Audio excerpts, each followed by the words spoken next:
మనం వెళ్తూ ఉన్నాము. దానివల్ల అనారోగ్యాల పాలవడము,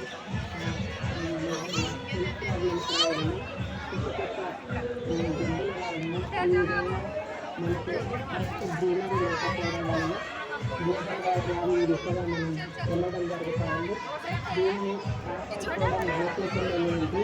తప్పనిసరిగా 73% అడవులను పెంచే వరకు కూడా మనందరం కూడా ప్రయత్నం కొనసాగించాలి. స్వచ్ఛమైన నీరు, గాలి, పచ్చదనం ఉండేలాగా మన సమాజాన్ని ముందుకు తీసుకుపోవాల్సిన బాధ్యత మనందరినీ కూడా.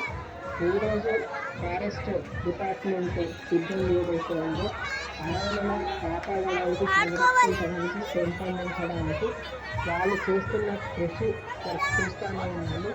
శాంతివాదంగానే ప్రభుత్వం కూడా మొక్కలు నాటడం విషయంలో, మొక్కలు పెంచడం విషయంలో ఎంత ఎంత ముందుకు పోవాలి అంత ముందుకు వెళ్ళడం జరుగుతుంది. కాబట్టి దీంట్లో